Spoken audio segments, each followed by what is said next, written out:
he's fit for the job. So now, as Abu Bakr died and Umar radiallahu anhu assumed the Khilafah, one of the first ordinances and one of the first things that Umar did was to remove Khalid bin Walid from the position of commander-in-chief,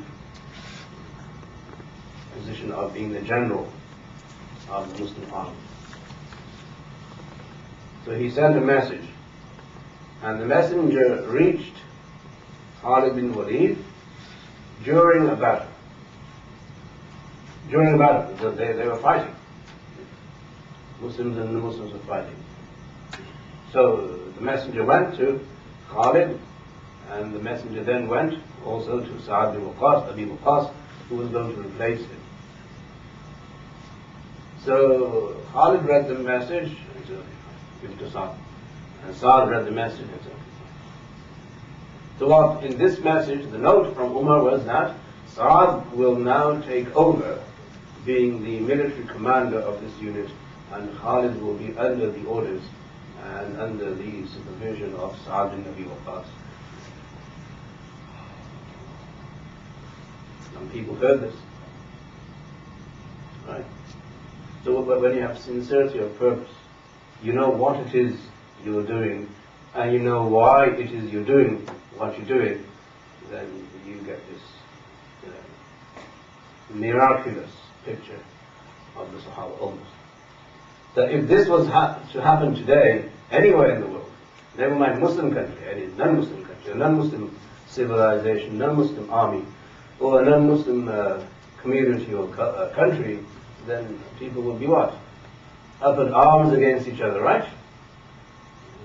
What happened? Sa'ad didn't make a big deal of it, and Khalid bin Walid went on fighting the whole day. So people around Khalid, in order to stir some trouble, went to him and said, oh, why did you stop fighting? Umar demoted you and relegated you to a subordinate of Sa'ad, and he made Sa'ad above you, and you're much better of a general than Sa'ad is. So he turned around, he knew their intentions, he turned around and said, look, I'm not doing this for Umar. I'm not doing this for Sa'ad. So whether I'm the leader, I'm the follower, I'm doing it for Allah subhanahu wa ta'ala. When this statement reached Umar, back in Medina a few months later, Umar said, now I understand why Abu Bakr chose Khalid as the leader of all other generals. This gives you what? Not only sense of purpose, but sincerity of purpose. That he was motivated from the beginning to the end only to please Allah subhanahu wa ta'ala and not to please anyone else. So if his orders came from Umar to do this, he did that. And if his orders came from Umar to do something else, he did that. He complied. He didn't put his ego into it and say, oh, I'm bigger and better than Sa'ad, because that's what the devil said. Right? That's what Iblis said. Ana khayrun minhu, I'm better than him. So that the Sahaba, through their indoctrination and tarbiyah, discipline of the Prophet ﷺ, they always realized the sense of purpose and also the sincerity of purpose. That whatever we do for the sake of Allah subhanahu wa ta'ala. If it means that certain people may be offended, fine. If it means that I'll be offended, that's fine. There's no harm in that, because I'm not expecting any reward from people. I'm not expecting any kind of reassurance from people. As the one who's engaged in da'wah or in Islamic work or in doing things that are Islamic, we must value our pride in our sincerity. If we are sincere, then that is fine. Another example that occurred during the time of the Prophet ﷺ is the famous hadith of Imam Bukhari, the first hadith of Bukhari, where he talks about sincerity of intention. إِنَّمَا الْأَعْمَالُ بِالنِّيَّاتِ.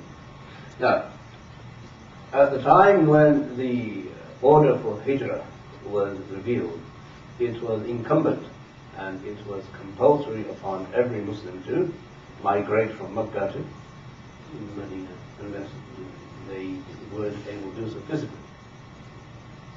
So it was firm, and it was the greatest deed at that time. It was greater than anything else, even Salah.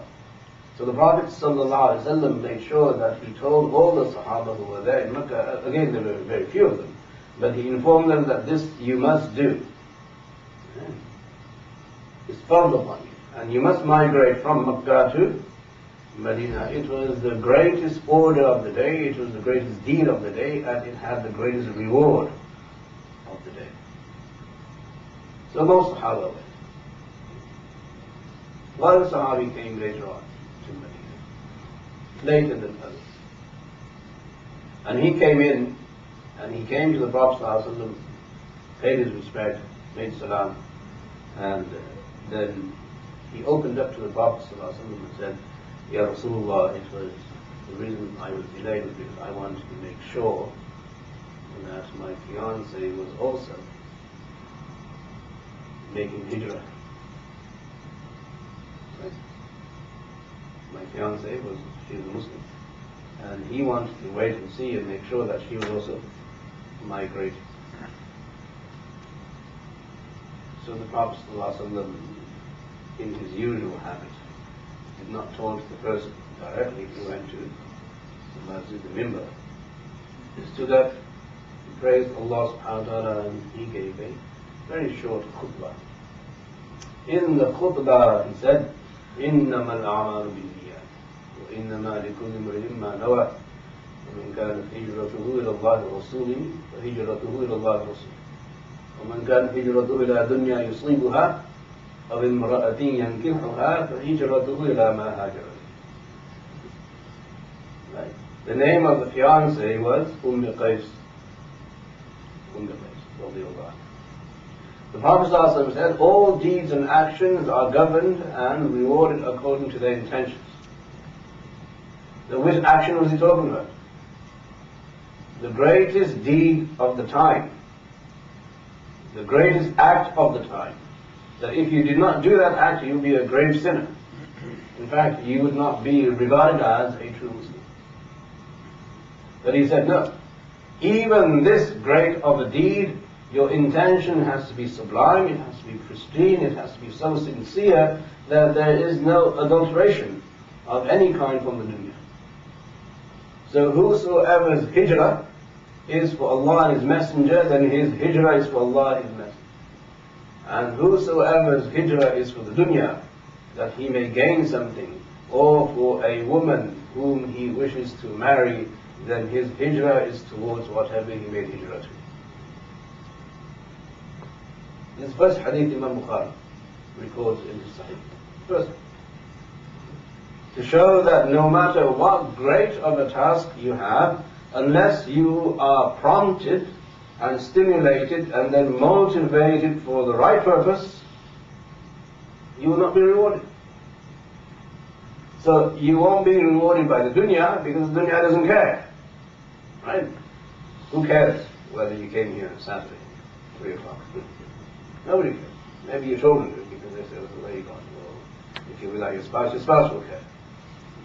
So Brother Khalid Hussein will care that you did come. But besides that, who cares? No one cares.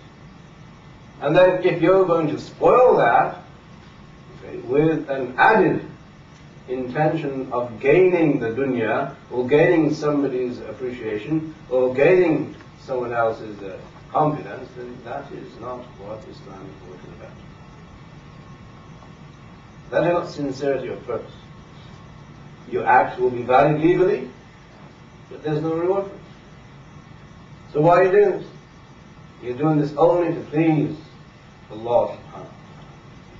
So that poor Sahabi is named, the Muhaddithin narrates as Muhajir of Qais. He was the one who migrated for Qais. That's how we know him.